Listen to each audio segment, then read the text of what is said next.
Welcome and good morning to our Atos Breakfast TV. Today, talking about climate change, but not just climate change itself. We saw some pictures that should not wake you up because we should already all be awake. Today, we're talking about decarbonizing the business and especially EcoAct's climate performance research. And the report shows some interesting, but also some dramatic numbers, as we've also seen during the video introduction. My name is Friso, and I just came back from Sharm el-Sheikh, where you all know COP27 is taking place right now. And also, Atos has their summit right there, and they're present.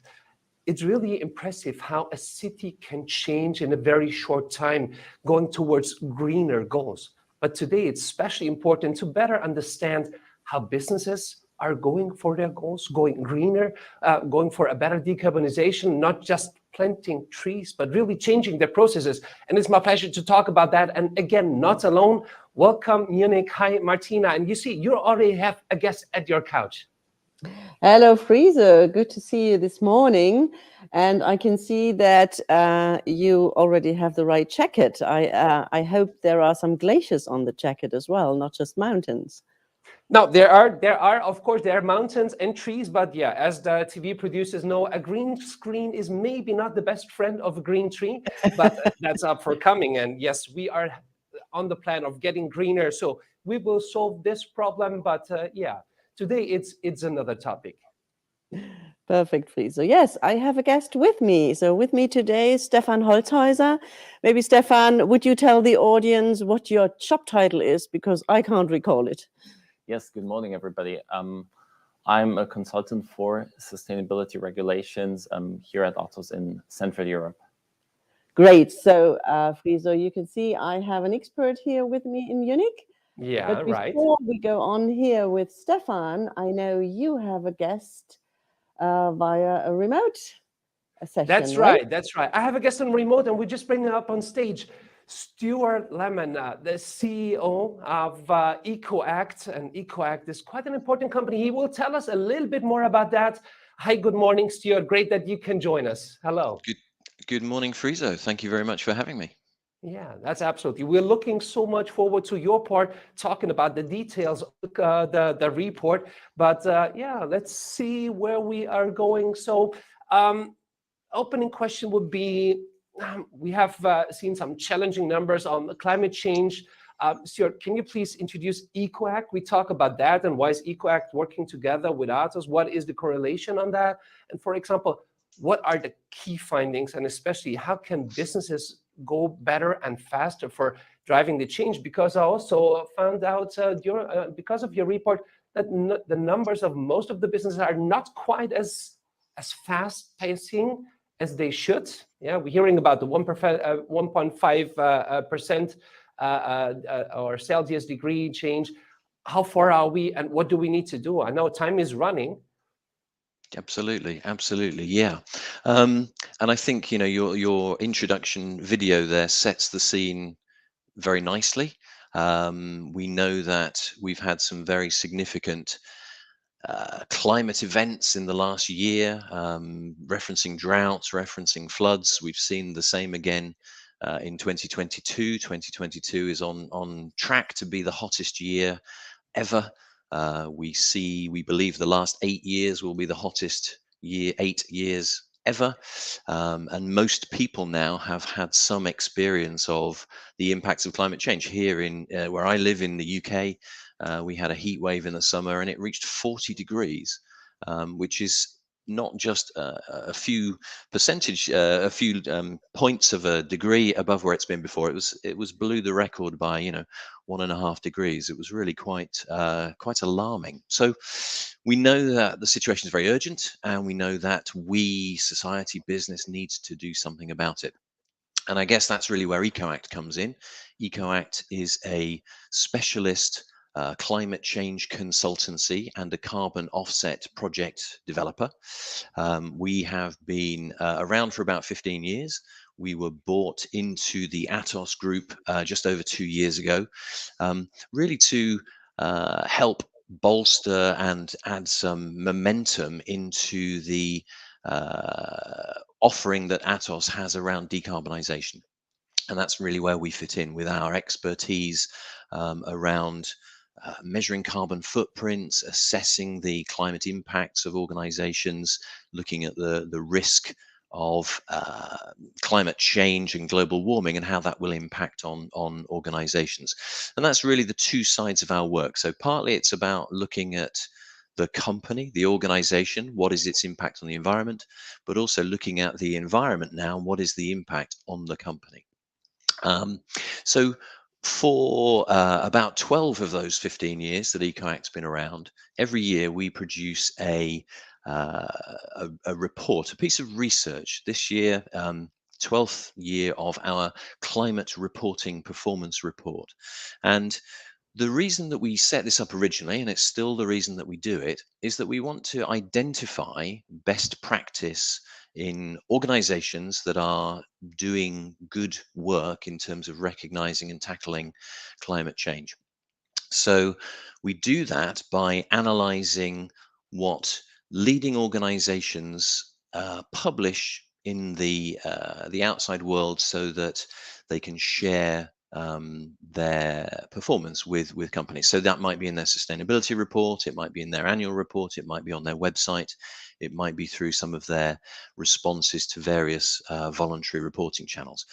We look at the top 20 organizations in each of the key indices where we operate. So CAC in France, DAX in Germany, Dow in the US, FTSE in the UK, FTSE MIB in Italy, and the IBEX in Spain. And because we've done for 12 years, we've done all of the FTSE, we look at the full FTSE 100 as well. So we're looking at nearly 180 companies in total.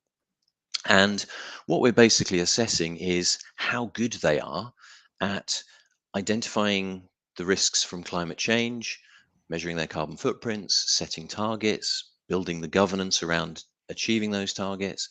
And we look increasingly at how they're doing, how they're performing.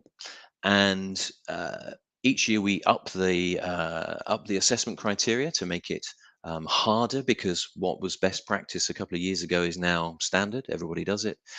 And we know that companies, to address this very urgent need, have to put more and more measures in place to drive their programs faster and faster. So that's who EcoAct is, and that's the summary kind of what our report is about and why we do it.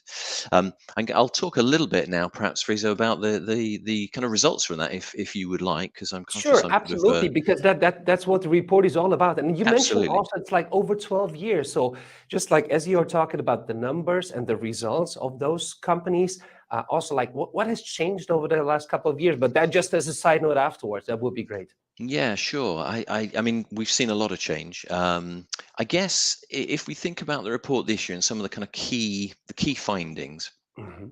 I think there are some really encouraging signs. So one of the things that we found this year, that across all the companies we looked at, 70% of them are committed to net zero. So they've come out publicly and said that they're committed to achieving net zero as an organization, which is great, because net zero is where we globally need to get to if we're going to keep global warming temperature rises to 1.5 degrees. So that's a really good sign.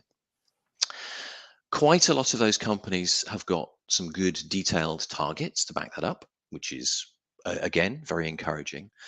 But what we are seeing is that those targets are quite often relatively short term. They might be the next 5 or 8 or 10 years. What we really need to see, and what companies really need to do to demonstrate best practice, is to have a long-term target that gets them all the way to their net zero goal, and a target that covers not just their operations, but all of their supply chain as well. So all of their upstream suppliers and the goods they buy and the services they buy, but also the downstream use of their product and the end of life of their product. And I guess one of the sort of most disappointing statistics from this year's survey, only 4% of companies have that full long-term target. And we know that that's not really good enough. Companies are going to have to step up and increase that ambition going forward. So mixed picture there. I think the interesting thing that we've seen a change over the last few years is in the understanding of climate risk.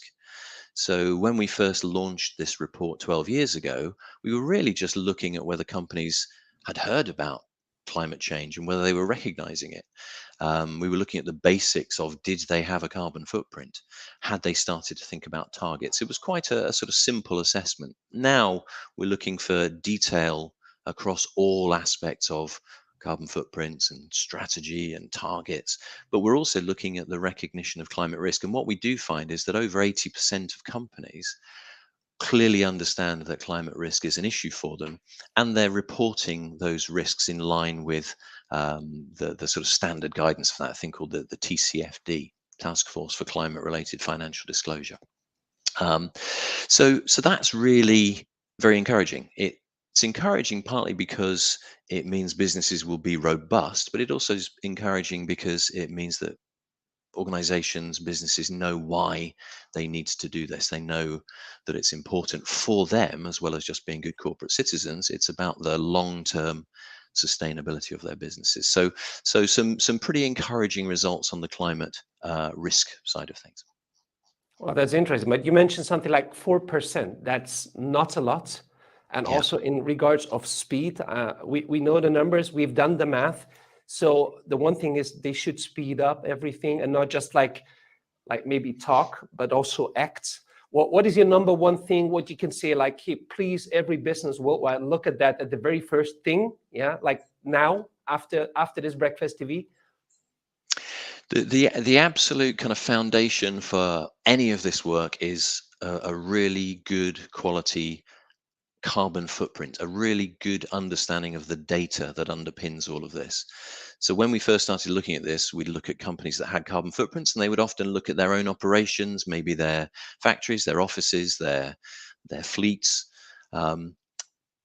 So now we recommend the same carbon footprint, but for the full value chain of the business, what we in technical terms talk about as scopes 1, 2, and 3 of emissions. Right. So the direct emissions of the fuel you buy and put in your trucks and you burn, the emissions associated with your offices through the electricity that you use and buy, but also the value chain, because we know that for most businesses, the value chain, that supply chain, the emissions there are typically about 10 times the size of the organization itself. So one of my big clients and one of Atos's big clients, European FMCG manufacturing company, their footprint's 300,000 tons for their operations.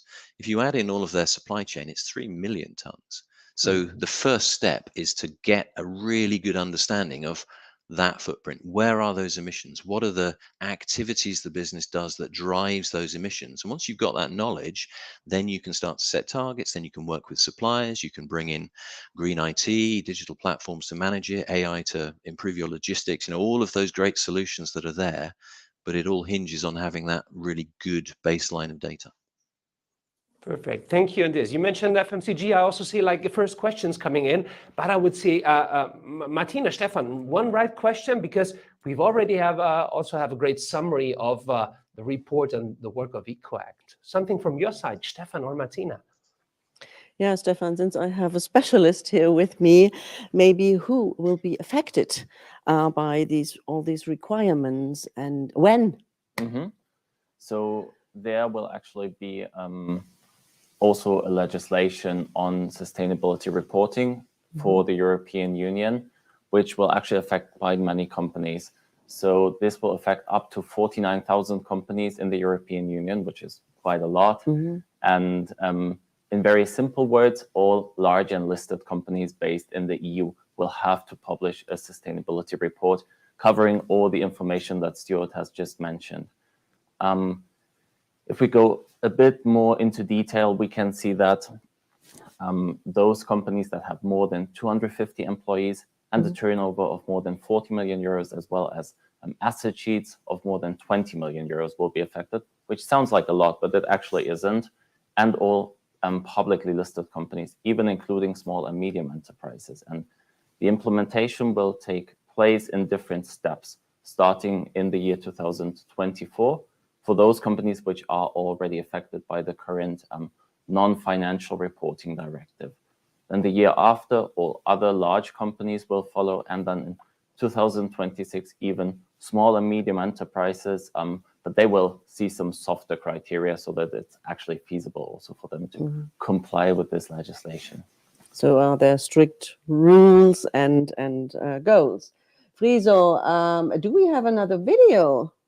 Well, yeah, we do have another video. I just wanted to bring it up, but Stefan was already going into the topic right away. It's because the regulations.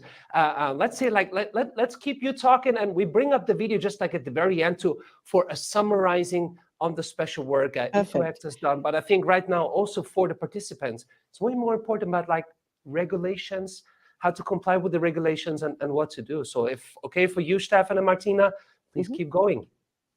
Definitely. Okay.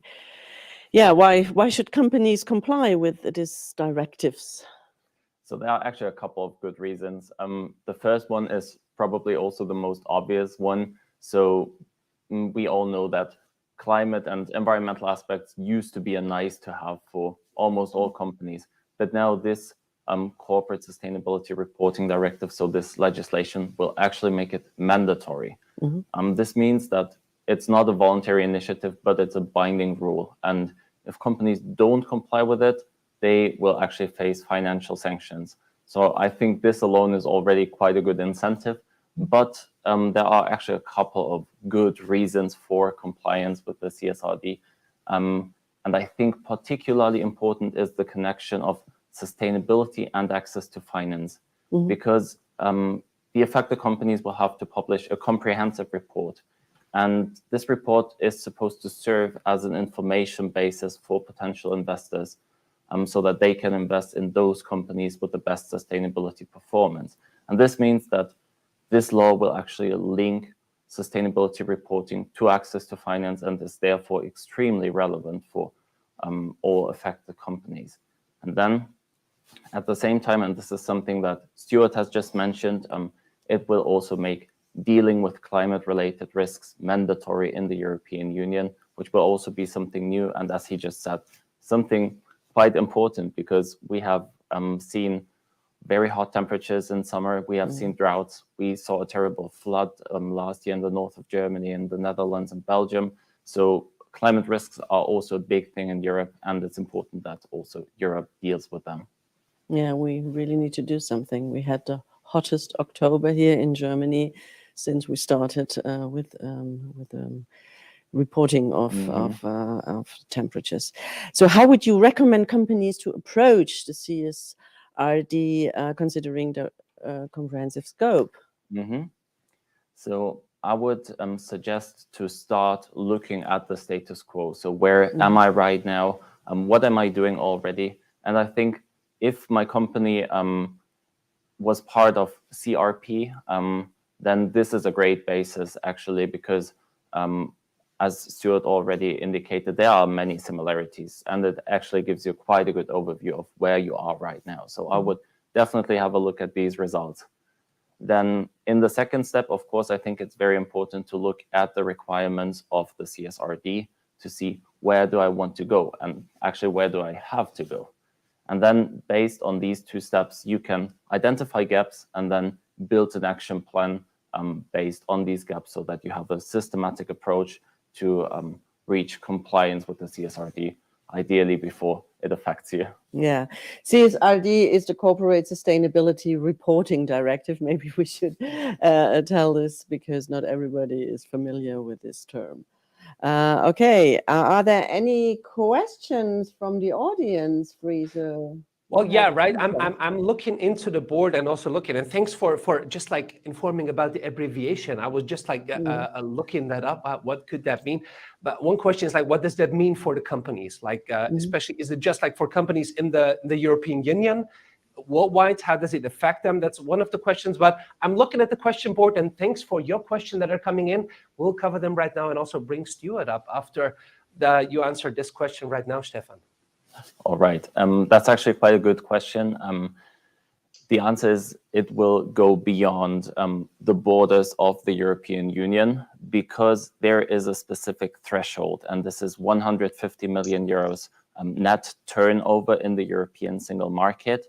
And if a company actually reaches this threshold, it will also have to report according to the CSRD, even though it's not based in Europe. At the same time, also the European Commission intends to set the global gold standard through the CSRD. We don't know yet if they will succeed in that, because we can clearly see that legislations in many other parts of the world are not as ambitious as in the European Union.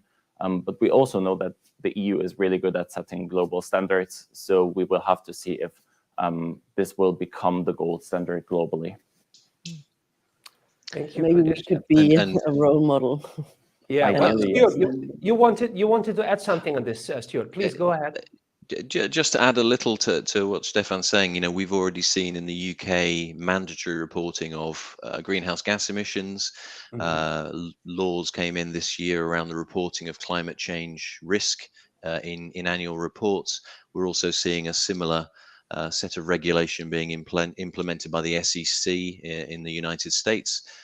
Again, carbon footprint reporting effectively, and also climate risk reporting. So not quite as comprehensive as the CSRD in the EU, but it's coming in most territories. Okay, thank you for this and that answer. For now, it's like we hear a lot about regulations, and we've also spoken a little bit like where to act. It's now about like regulations, reporting, so a lot of paperwork, so to say. It's what activities? It's like what are the ways coming from like reporting and writing down and setting ambitions to really acting? And I know I keep asking the questions because I say like, well, the time is running, and the time doesn't say, oh, well, they're working on their reporting right now to make that better and just like include every one of the scope 3 values that should be included, which still brings us to the points that in a year's time of now, where the next report is coming up, we say, oh, now we have better reporting numbers, but nobody has really done anything. So that's just like, what's the thing on going into action? And on the other hand, what keeps businesses from getting active? I'm happy to have a go at that. It's quite a big question. I think. I know. I'm sorry for this, but it's no, like not at all. Time's running. It's an important question. I'll try to answer it relatively quickly. I think carbon reporting, climate change reporting used to be the job of a department, the sustainability department, the environmental department. What we've seen with net zero, particularly, and corporations adopting net zero targets and adopting targets across their organizations, is it's no longer just the responsibility of the sustainability team. It now becomes the responsibility of every part of the organization. So if you're going to get to net zero, you have to reduce your emissions across all of the value chain of the business by 90%. So that means every purchasing decision has to be looked at, every design decision, every piece of logistics, every piece of manufacturing, every piece of service delivery.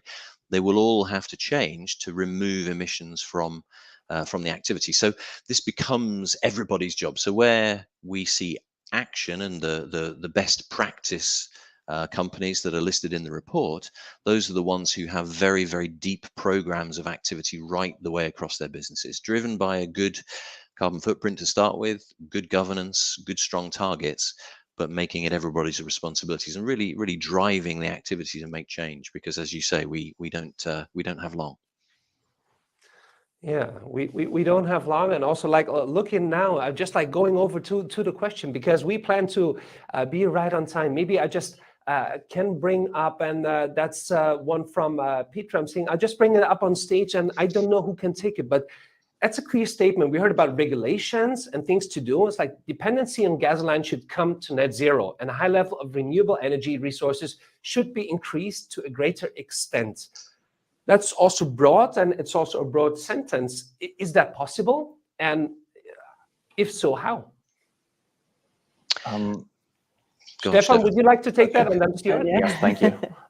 Okay, so at first, I think this is a statement which, of course, makes sense. So, of course, we need renewable energies for our transitions. This is very important. And I think what we have seen in the last couple of months, also the geopolitical developments have also made this clear from an economic point of view. So I hope that despite all the terrible things happening in certain parts of the world, that this at least has the effect that we speed up renewable energies, because this is actually something that is really necessary for our transition. So from that point of view, I would definitely say that this statement that we have just seen from the audience is right, and I would totally support that. Perfect. Thank you, Stefan. Stuart, what's your take on this? Yeah, I agree with Stefan. I think Pritam's point is a very good one. We have to end our dependency on fossil fuels, and the best way to do that is to very rapidly transition energy to renewable energy. We know that renewables are now cheaper than conventional energy sources. They're faster to implement and put into place than most conventional power sources. So the technology exists. We just need the political and economic will to do it. And I think, I saw a comment in the questions around whether the current energy crisis and the war in Ukraine hinders that. It should be, as was being talked at COP yesterday, it should be a stimulating action to recognize that reliance on fossil fuels isn't good from a geopolitical perspective. If we were much better at renewables, we wouldn't be having such a problem as we have at the moment. So I think that it's all related. But yes, we've got to get away from fossil fuels. I think that's an important way to go. Martina, what's do you have another question coming up, or can you see the question? Because now the questions are coming in right now in a secondly base. So I just don't want to keep talking all the time. It's such an important No problem, topic, no problem. But you have the monitor with the questions. My monitor is too far away to see the details of the questions. Okay. So no problem at all at this point. Let's have another question from the audience, and hopefully some positive things. I think we need some optimism, don't we? Yeah, optimism and action. And also there's one question we just brought up. It's like, how would you see energy shortage and energy supply affecting decarbonization agendas of major players? That question reminded me a little bit of like COVID and digitalization transformation. So it speeds up.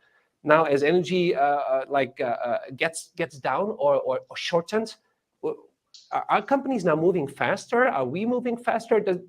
Could that even be a positive effect? I think so. I mean, I think you're right. COVID showed us that it showed us two very important things. One, you should listen to scientists, and two, it's possible to change very, very quickly. And if we only recognize two things about climate change: one, we should listen to the scientists, and two, we need to change very quickly. My only concern about the kind of energy crisis is that it creates potentially economic difficulties, and if companies have less to invest, they perhaps can't move so quickly. But what we are seeing is that companies are prioritizing decarbonization, they're prioritizing climate change response because they know that it's important for their long-term survival. They see it as an economic benefit as well as the right thing to do. So I'm optimistic. We need more, but we're seeing a lot of very good levels of ambition, lots of activity going on. So I think we should be a little bit positive.